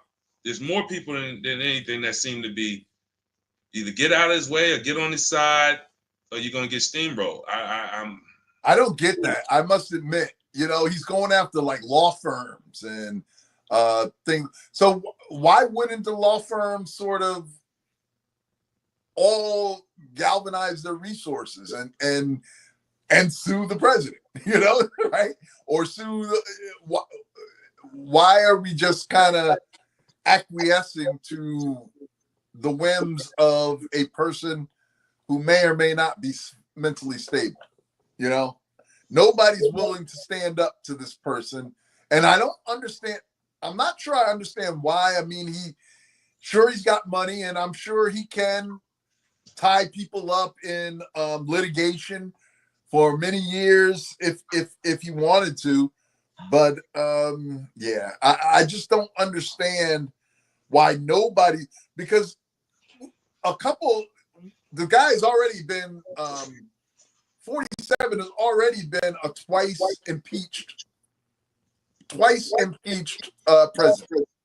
And yet we've never had the fortitude for the Senate to follow through and actually convict him and remove him from office. I'm just wondering at what point we get to the place where the Senate will actually have the cojones to actually remove this person from office. And there's going to have to be a time, I think, where they come to grips with this, because he's off the rails and he's doing things to damage the American people, who are the people for whom these elected officials were elected to protect. And we're not seeing it happen. So, you know, the white folks are upset with Black America right now. You aware of this? No. So there is, you know, there's big protests going on this weekend, right? Tomorrow is supposed to be a big protest nationally, several different protests going on. And I've read reports that our brothers, our unmelanated brothers and sisters, are upset that we're not taking a more active role in, you know, being in the streets and protesting what's going on. And yeah, Black folks is just like in mass is like, nah, we good. Y'all handle y'all scandal this time. Yep. We staying home. Yep. Where do you fall on the spectrum of Black folks actually getting out in them streets right now and being part of the protests that we're seeing throughout the country? I'm gonna say it in the words of the legend you mentioned earlier in this episode, who we lost today. You said how many years? 57 years ago. Yes. So nonviolent, because if you go violent with this administration, you're in trouble, because he doesn't. We look at our white brothers and sisters who are mad at us. One, we don't fight the same way, you know. So white people are fighting for a country they believe is theirs. Black people are fighting to be included in a country that has never wanted to include us fully. Absolutely. So we have two different perspectives from this. We showed up, we voted. In large, 80% of Black men voted, 78% of Black men, I think the numbers are, voted for Kamala Harris, and 95% of Black women voted for Kamala Harris. So we were the most united voting base of anyone by far. So that's why since that day, I've really never subscribed again to the we're divided conversation, because we're the most united people, right, of any group. What I like to explain to our unmelanated brothers and sisters is this. In this time, we are actually protecting them by not going out into those streets. Sure. Because I think you're going with it, but go ahead. Because in America, we have seen, and you can see it with the interactions with police, with protesters, the powers that be treat our unmelanated brothers and sisters a lot differently when they're out in those streets than when black folks are out in those streets, right? We haven't seen any water hoses on protesters. They're not bringing the dogs out on white folks. That's right. They let them scale the Capitol building like Spider-Man. There we go. Need I say more? January 6th, right? So we know that when white folks are wilding in the streets, it's one thing. But if black folks get out in the streets and start wilding, here comes martial law. Here comes the dogs. Here comes the gas mask and the rubber bullets. Exactly. Yep. So I would say that to us to just continue to do what we're doing, because that unfortunately though, and I think that's going to hurt us in the midterms. 2 years, I think my fear, and I expressed this to you a little bit, is that black people become just too casual. And same way we went out for President Obama's election, but we didn't go out for the midterms to vote for the Congress and the Senate. We destroyed ourselves. We destroyed everything. We destroyed a lot of what President Obama was trying to do when the Republicans won the Senate. So if we don't come out in 18 months, or if we don't come out to these small elections, and MAGA can gradually take these municipalities and these states and keep these strongholds, if you think you're just coming out at the next presidential election, which ain't gonna be, you're gonna be in trouble. And so that's why I don't mind black people chilling on the sidelines now, but for sure, I think we're going to come out and vote. I think we're going to come out and vote when the time comes. And I think that in the midterms, it's going to be, if the current trajectory that we're on continues, the midterms are going to be a landslide against the Republicans. For who? We don't even know these people. We don't even. If you think you're gonna pull the picket signs out 6 months, 3 months before midterm elections, this go around, and you think that's what you're gonna be doing, we gonna see you 3 months before midterm elections, because we all know the MO. Start getting the calls, start seeing the picket signs, start seeing the vote for such and such for senator, for Congress. If you think you're gonna do that in 2026, you need to be whoever you're voting for in the midterm elections. If you don't know their name right now, or this year, or by this summer, Democratic Party is just moving way too slow.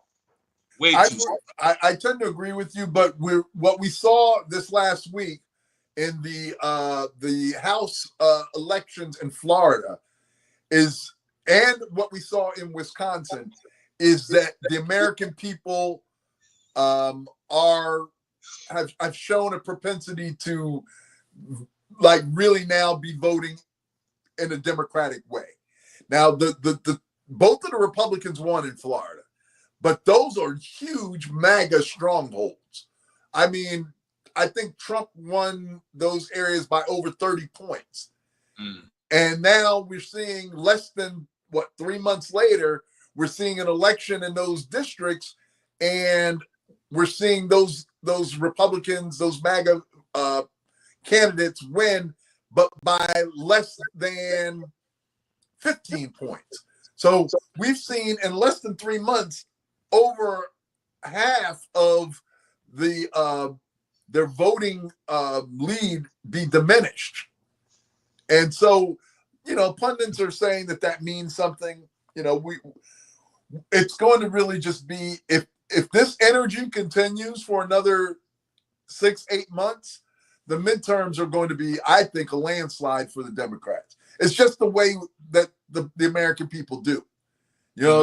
We sort of have this whiplash. They're not happy. Right. Mm-hmm. They'll And if come they out more if they're not happy versus if they happy.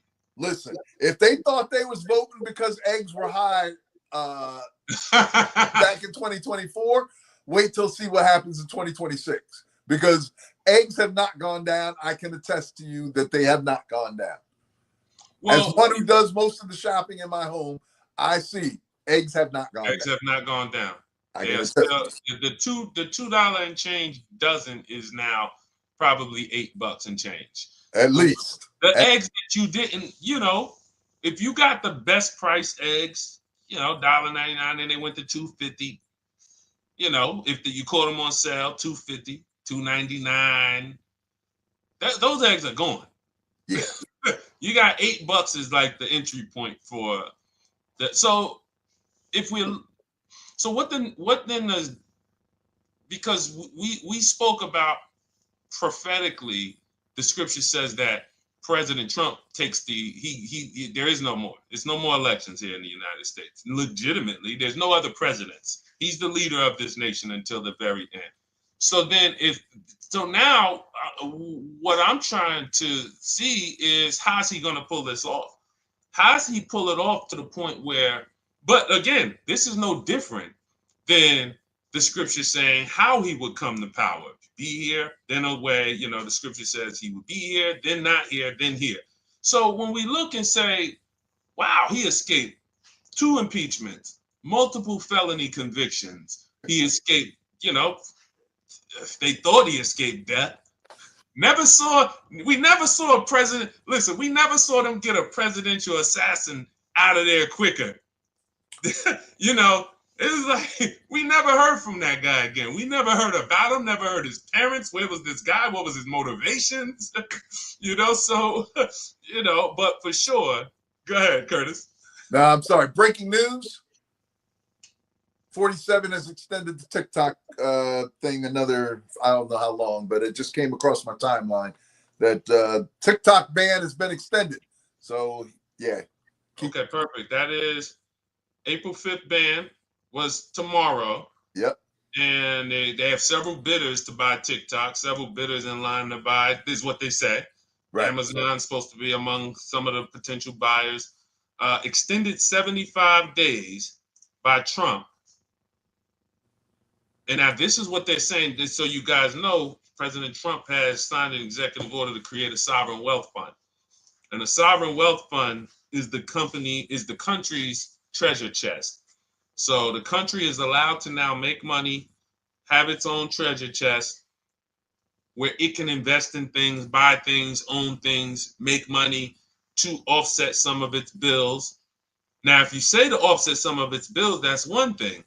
It could also, if a person's in control of it, could make that person very rich. So if a king has a sovereign wealth fund, he runs the money.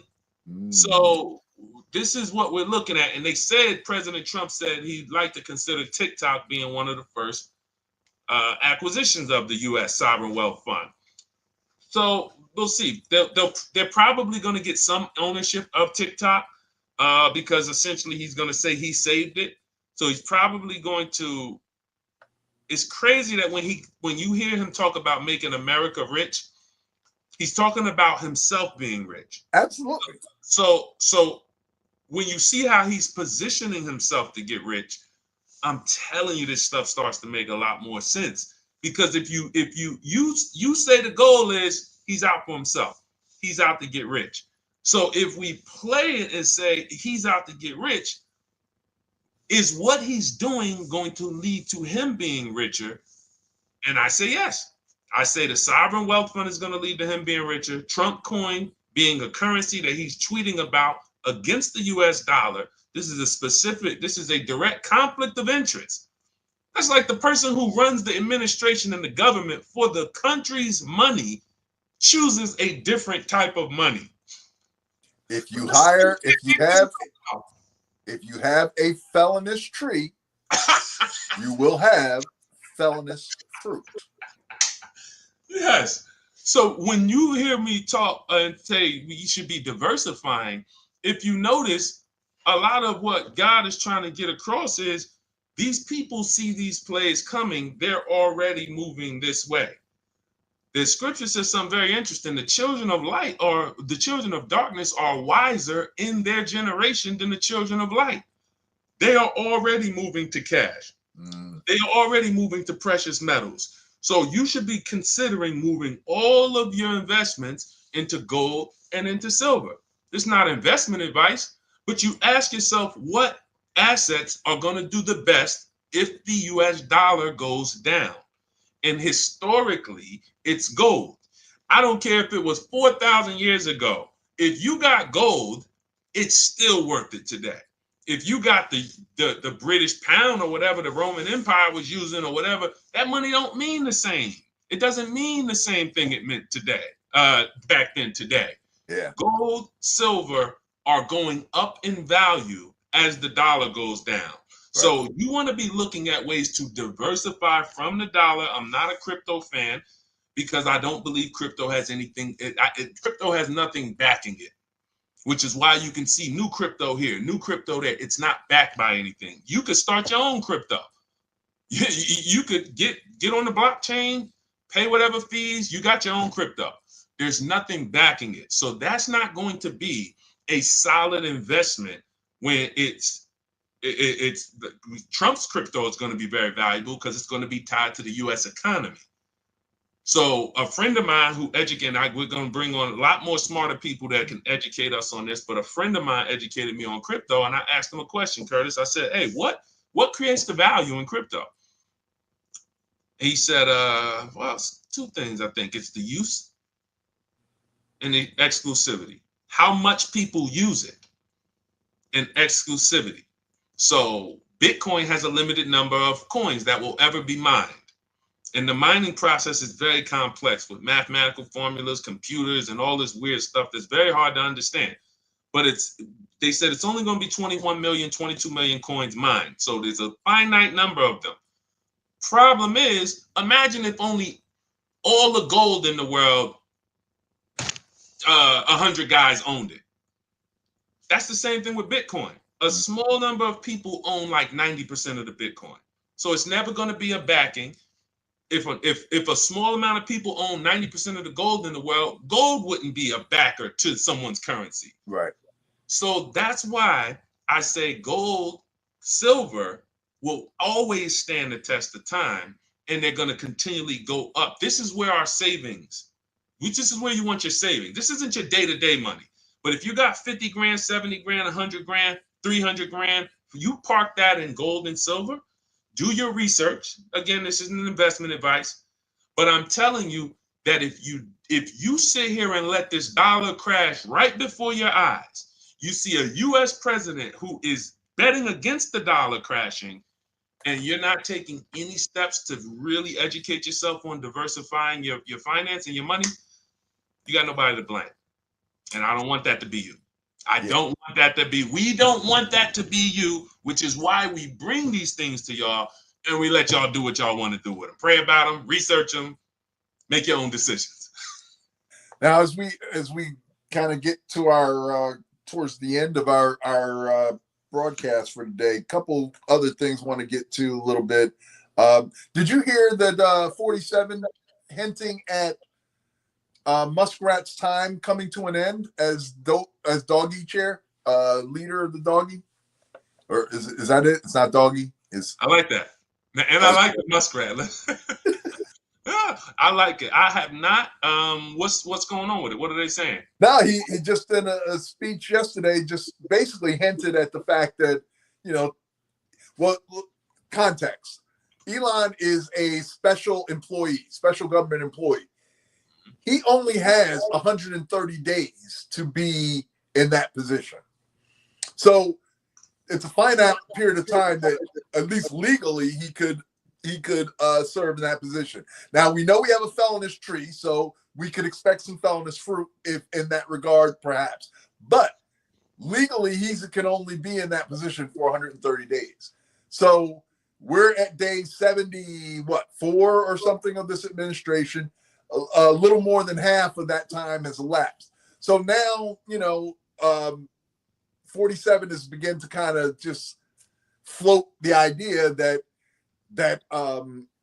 Muskrat has this large company that he's got to go run, and that he probably needs to start focusing in on that. So is that 47 trying to push Muskrat out? Is it him? I'm just trying to understand what that might foretell as far as Muskrat's role going forward. Is the president trying to ease the heat that he's feeling because of Muskrat, or what do you think? You tend to think differently about these, and I'm curious to hear what you might have on that regard. In that regard, well, they see, President Trump and Elon Musk are going to work together on a lot of things. I don't see them breaking up at all. Do you think they like each other? Or do you think that Musk has some sort of leverage on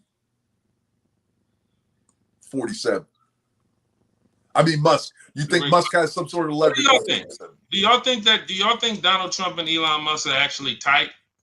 Or do you think they tolerate each other? Like, they tight or tolerate? Type into the chat, let us know. I think it's clear that Musk is tolerating Trump. Because we saw what happened with the kid in the Oval Office, right? With Musk, his kid in the Oval Office told us all we needed to know about how Muskrat feels about 47. And his kid says something like, "My dad You're not the president. You're not the president. You're not the president. Get out of my daddy's chair," or something like that. I don't know, but clearly we know that there's some disdain that Muskrat has for Trump, which of course leads me to believe that Muskrat is manipulating him to get, he's getting more government contracts out of this, right? He's getting richer, even though his Teslas. The lady said tight. His Teslas stink, but he's making a lot of money out the other end. He's still stealing contracts and stuff like that. So don't cry for Muskrat. Again, some of you guys, if you watch the show, you know that everything that I go by is based on what I understand from the prophecies. And if my understanding is incorrect, then that will be shown. But in Revelation 13, there's two figures that work together: beast of the sea, beast of the earth. Trump fits every single piece of the beast of the sea, coming, taking over territories, was here, then he goes away, comes up from the bottomless pit. He fits every single prophecy about the beast of the sea. Elon Musk fits every prophecy of the beast of the earth in Revelation 13. So you just read that one chapter, and you will see these men fit this to the T. Therefore, I don't see them ever stop. They're not going to stop working together. The world is not going to understand their complex relationship. But when it comes time for Elon to start building stuff that goes into like the digital currency that's coming is going to be attached to biometrics, which means it has to go in you. So because they're going to make it look like national security. Again, this is the play that they're running right before our eyes. They need to get to Trump currency. Nothing is going to make this country rich. Nothing is going to make, let me catch my words, Donald Trump richer than doing every bit of business in Trump coin. So now that he has all his business coming in Trump coin, the world is going to be the country is going to be in shambles. You're talking Social Security, you're talking people's pensions. If you're not tied to, if you have a pension that is currently tied to the stock market, people are going to lose it all. So now when you look and you say, well, why would it make sense to do this? Because I'm going to change a financial system that's been in the world's greatest economy, and I need to do this in a way that it's not going to be pretty. I have to make people want what I have here. People don't want Trump coin yet. People want no debt. People want no income tax. So if you hear what he's mentioning, he's throwing out the words that people want to hear. Hey, no taxes if you make over 100-something thousand. Hey, no this if you do that. So he's throwing out these ideologies that anybody could identify with. How'd you like to not pay income tax every year? Who, Curtis? I mean, you know, if it can work, then obviously we don't want to pay income taxes. How do we get there though? We got to get the Trump coin, and we got to get out of this US dollar, out of the Fed. So let's run them up. Run them up. You can't keep the Fed in the picture by continuing to borrow from them and continuing to pay them. Hey, I know I've been borrowing from you for 100 years now, but I never missed a payment, and now you're still in debt. No, let's run this thing up so high to where the machine breaks and we just go with our other currency. So now everything attached to that old machine is destabilized. Any entitlements from the United States government, gone. US dollar, gone. But as people are lining up, what do? I lost everything. I can't live. I have my pension. Come on down, go to your local government office and get your universal basic income in Trump coin. We're going to make sure everyone has enough income to live, but you have to take it in Trump coin. And some people are going to be like, okay, well, this doesn't sound bad.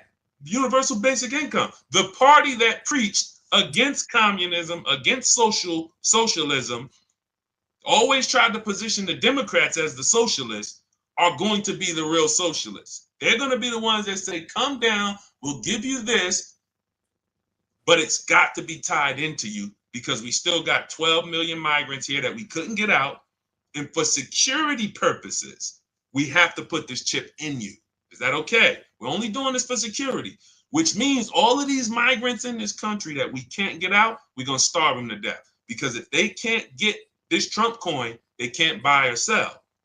And people are going to line up in droves to let Elon Musk put a digital chip in their hand so that they can live. Listen, if you're paying attention to what this brother just laid out, that is mind blowing. The way that and listen, if you don't foresee a time, or if you can't imagine circumstances like what you've just said, then you haven't been paying attention. And wow, that's some scary stuff. Now, I'm not a biblical scholar. I'm a follower of Christ, but that sounded a lot like the Antichrist stuff that I read in Revelations. I tell you, the mark of the beast, where you could only buy certain things. Yeah, and I don't want to get into all that necessarily right now, but it's what you're describing is what's happening for real. Then those of us who profess Christ need to really, really be paying attention right now. Really need to be paying attention to what's happening, because things are happening. Open up the scriptures. Go to Revelation 13 and look at that beast of the sea and look at the beast of the earth. Revelation 13. Beast of the sea is President Trump. Beast of the earth is Elon Musk. These two work together all the way throughout. And then you're going to see 10 Confederates.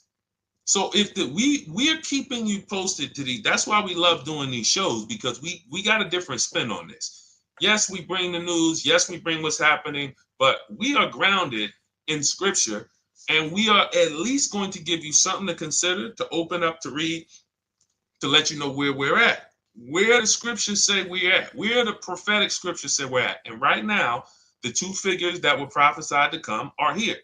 And they're doing everything that the scripture says they were going to do. They're taking down the entire Roman Empire. Very important for us to understand what's happening here. The Roman Empire is the people who took our people as slaves. That was the Roman Empire. Came from Europe, all through Britain, through Sweden, through Denmark, through Portugal, Spain, the Catholic Church. Brazil, US, these were all places that are heavily dominated by Catholics. So this is the Roman Empire that took us, being judged, pulled down. Every single thing President Trump is doing is against, you notice he ain't tight with the Pope. You notice he ain't tight with Europe. He tight with people that Europe don't like. Right. So everything that the scripture says that the Roman Empire in the last days would be subdued by another little king, that in the book of Daniel it says, the little horn comes up. So now we need to look and see, all right, is he going to do this digital currency? Oh, he did it. Was it successful? He made $25 billion in 48 hours. That's pretty successful for him. Bunch of people lost money. So again, you got to ask yourself, let's say you make $70,000 on your job. You make $70,000 a year. One day you do an experiment. You figure out how to make the $70,000 a year in 1 week. So you just doing a little experiment, Curtis. You try something. Let me see if this works. You make $70,000 in a week versus a year. What's your mindset from then? Are you going back to stay on the $70,000 a year job? I'm doing that every week. Twice every on week. Twice when I can. So Absolutely. This is what we just saw, y'all. We saw President Trump make $25 billion with Trump coin in 48 hours. So at that point, you got to say to yourself, everything he's going to do from now on is going to be trying to figure out how to funnel money to that Trump coin. And that's what we're seeing him do. So it's no wonder he's running the debt up. He's trying to get the debt ceiling increased to continue to have the Fed print the money. And then once the Fed is out of his way, it's Trump money all day long. He got to get the Fed out of the way. Watch and see if in a couple years or in a short period of time when this thing goes to hell, if the Fed don't start printing money like crazy, just like 2008, trying to save the economy, and then Trump steps away from them. While they're trying to save the U.S. economy, like the Fed is going to be taking rates down to nothing to try to save us all, save the country. Trump going to be like, all right, y'all, thanks. We good, though. What you mean? No, we're going to run with Trump coin from now on. What do you mean? For everything? Exports, imports, everything. Country's going to pay us in Trump coin. That is it's a frightening scenario, because not that we should be scared, so especially those who are followers of Christ, but it is a frightening thought to see how this all plays out, and just to see, that we are actually in times that are in Scripture. Who knew that we would be in those kind of times? So we always tell you, confirm all these things with God. You want to be with prayer about all these things. Don't necessarily believe something that we've just said, but you do want to watch and be observant and pray and be observant of what's going on around you. And lastly, Curtis, don't forget what you were going to say, because I want you to transition us to what you were going to say. Mm-hmm. But again, let's get the action plan. Action plan is, and I'm going to tell you something based on hypothesis, what I believe God is telling me to tell you. You pray on it. Curtis will do the same thing. He'll tell you something. You pray on it. Those of us who move our money to gold and silver, when the US dollar crashes, and I'm talking if Trump is really merciless, he's not even going to exchange for it. Mm-hmm. When he launches Trump coin, if he wants to keep the dollar in existence, then he'll accept it. But as long as he keeps it in existence, the debt is still attached to it. He said, come exchange your American US dollars for Trump coin. And let's say you might exchange $1 for one Trump coin. I don't know. So you come exchange this. It continues to give the US dollar value. But if he really wants to kill it and really push Trump coin to be the only digital currency in the world that matters, he's not even going to accept the US dollar, which means we've removed ourselves from that debt. Anyone who's holding US dollars, they are worthless. Worthless. Because we can keep our economy going. That's the thing. The only collateral damage he has to deal with is, can the economy keep going if we do this? Exchange. We're already on a digital platform. People have already exchanged their US fiat money for our digital currency, so we're good there. And so if the dollar crashes, those of you who move 20, 30, 50, 100 grand to gold, that gold is going to go nuts because gold goes up as the US dollar goes down. So those of you who have your money in gold and silver, you're betting on a dollar collapse is what you're doing. Again, not for day-to-day living. I'm talking about your savings. Right now, you're holding your savings in US dollars. Most of us are. So if you're holding your savings in US dollars that are losing value every day, you have 50 grand in savings. That 50 grand next year is probably going to have 46 grand of buying power with inflation. So but if you hold your money in gold and you look up and say, wow, a couple years, me and my dad, we actually looked at this the other night. We said I said, Dad, let me give you a scenario here and I'll end with this. If you had, just to give a clear understanding of saving money in US dollars over time, let's say in 1999, you put 40 grand under your mattress. Now, 1999, 40 grand, it's still money. Don't get me wrong. 40 grand could have got you a small shack in some cities, you know? So you had some buying power with 40 grand. You come back in 2025 for that 40 grand. That 40 grand has much less buying power than it did in 1999. Much, much less. The dollar has been devalued. Now, we looked it up, and you can look this up for yourself, had you parked 40,000 in gold in 1999, the value of that gold right now would be over $315,000. Wow. So that's the difference between holding your savings in US dollars that is devaluing because of inflation and holding your savings in gold. As the dollar goes down, gold goes up. So that's all I want to say. Look into these things, research them, get away from the US dollar long term, get away from the US stock market, get away from US real estate. It's a depreciating asset, like a car. The dollar let it burn. Let it burn.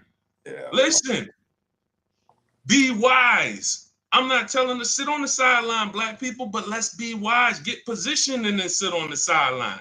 Get positioned so that when you're on the sideline and all hell breaks loose. Yo, I said that if you had gold or if you sold your house or if you cashed out your portfolio and then in 2 weeks, 2 months, everybody's blood in the street and losing and in soup lines and soup kitchens. Yes, you feel bad because we empathize as Black people. We would feel bad. Dad, you lost how much? Man, I lost my whole retirement.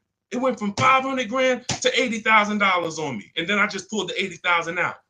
So we'll empathize, but we weren't victims. Right. I don't want us to be victims this time around. Let's be prepared so that when people lose, we're not the one who lost. So that's it. That's all I'm going to say. Go ahead, Curtis. So we're running out of time for today. We're going to probably circle this down, but before I get your final thoughts, I saw a comment here and I wanted to circle back to it. Good to see you get Black with me checking in. Yes, absolutely. But prior to that, somebody asked about a story that we had previously covered about those twin boys. And yes, DCO fly, sis. Yes, what's going on? Fly. So to answer your question, no, we haven't seen anything else about that story. And I've been looking. Kadir and Nazir Lewis down in Georgia had their lives taken under some suspicious circumstances out in the woods when they were supposed to be flying to Boston the next day. I had not heard anything else. Now, we know there was arrest in that, but I don't think that arrest was specifically related to them, to what happened to them. It was more an arrest from a fire person who was just illegally posting pictures of the crime scene and was arrested for that. So this seems to be one of those things that where we have to keep the pressure on. The number for the Georgia Bureau of Investigation, who's running this, 404-244-2600. That's the main number. And we want to reference Kadir and Nazir Lewis's investigation specifically, because if we, the people, don't speak out about things like this and demand some sort of justice or at least some sort of investigation, it's going to continue to happen. And this, to me, is one of those things where just something ain't right, and something's definitely not right there. So 404-244-2600 is the Georgia Bureau of Investigation phone number. I would highly recommend that we call them. We just put it up on the screen for you. Reach out, make noise. You know, squeaky wheel gets the oil. Absolutely. It's a shame that we have to do this, and this was our greatest fear, was just these brothers, these young men who had their whole life ahead of them, not getting the justice that they deserve, and there not being a formal investigation into why, you know, two brothers who never had any issue of, you know, having beef with each other, they would try to spin it as a murder-suicide. And, you know, the family rejects that idea. And, you know, again, look, y'all, this is why I'm tired of America. I love America, but America doesn't love us. And I know I'm not the first one to say that. So, you know, that's just a fact. I'm just tired of this. We have too many intertwined systems here that are set up to work against us. So I feel horrible for these boys. I'm glad you asked about them. Thanks for, you know, keeping it on the forefront of our minds. Absolutely. DCO fly. And, you know, I just pray that these brothers get the justice they deserve, and they could, you know, we'll see if Georgia is going to make it happen. What kind of final thoughts you got as we bring This Week in Black America to an end this week? We talked about some great things. We talked about a lot of things. Some of them great, some of them not so great for the American people.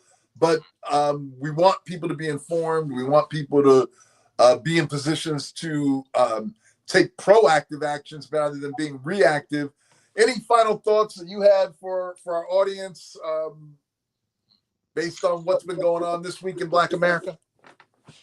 Well, a couple things. You know, with tariffs being all across the world, everything that we buy in life is about to become even more expensive, and it was already expensive. Cost of living was already, you know, incredibly high.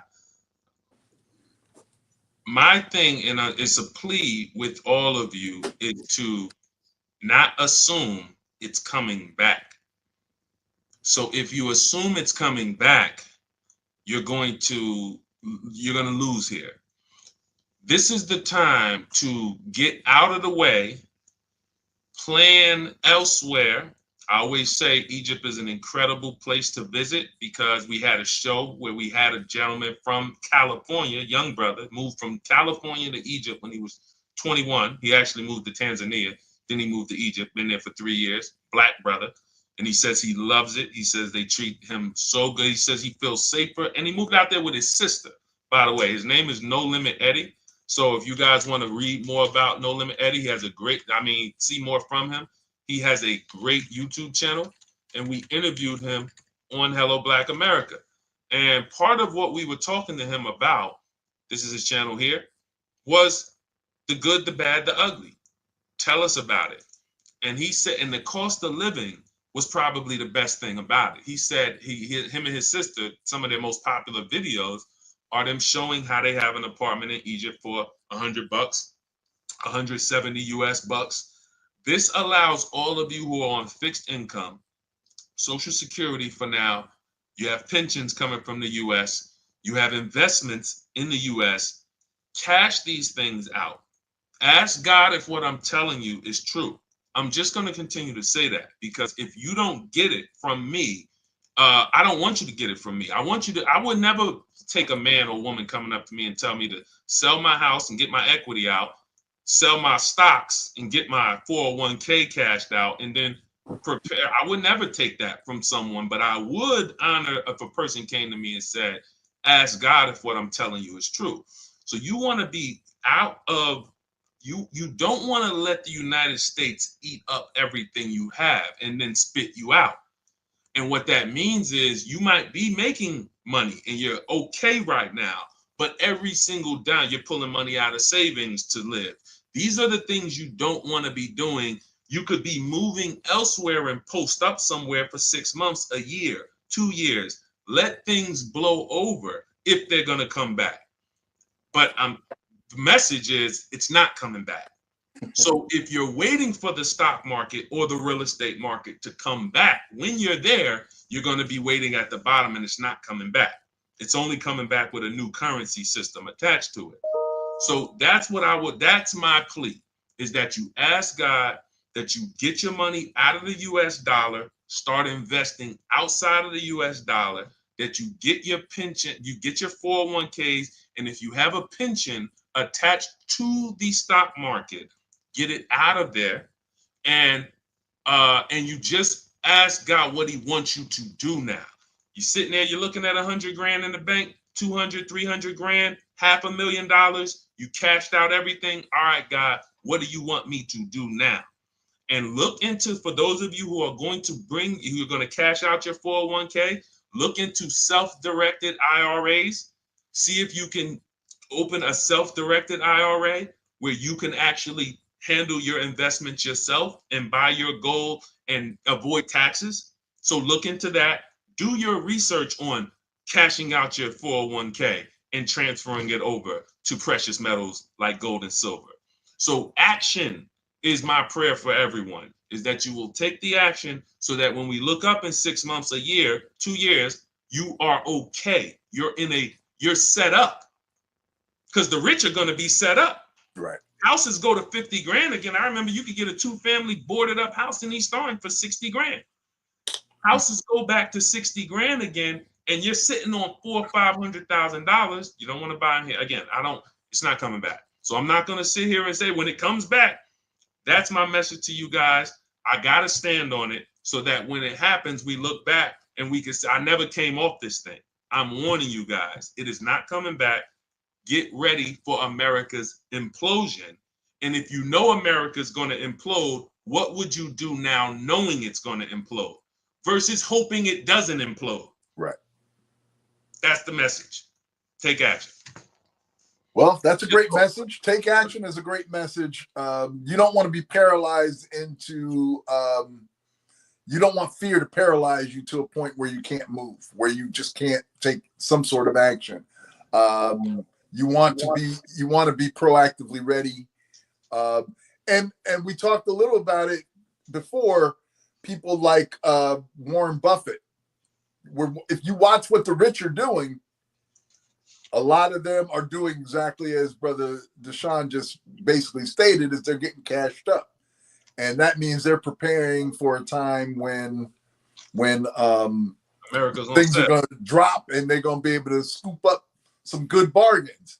Now, listen, the part that Warren Buffett might not be talking about is that every great civilization throughout the history of mankind has risen and then fallen. There is no major empire that has existed continually through time. They have all fallen at some point. If you think that America is the one that's going to buck that trend, you might be fooling yourself. You might be fooling yourself. America going to do something, Curtis, the Roman Empire didn't do. Exactly. America's going to do something the British Empire couldn't do. America going to do it. And or the Egyptian Empire, or the Egyptian Empire, or where your family's from, the Malian Empire, Mansa Musa. So you're talking empires, some of the richest empires, richest in the world, in our like you said, Curtis, they're not here today. They're not here. And if you don't learn from history, you're doomed to repeat it, folks. And when we talk about do your research, I'm not talking about necessarily just getting on YouTube and looking at some video somebody made, although there may be some value in some of those. But you really have to research and see that this is a great big world and all of them have come to an end. And it's usually because of things that we're seeing here in America right now. Right. So watch, pray, be vigilant, folks, because there are some things happening around us that we've never seen happen before. And you want to be watchful. You just want to be careful and watchful. Make sure you're in the right place to take advantage or to avoid some of the pain that's coming our way, unfortunately. But, you know, God is always taking care of his people. And I, for one, am going to believe that that's going to happen again as well. So that's our show for today, This Week in Black America. Glad that you joined us. I want to encourage you to continue to look at our other content from Hello Black America. You can find us on YouTube or wherever you consume shows or podcasts. You can go to Spotify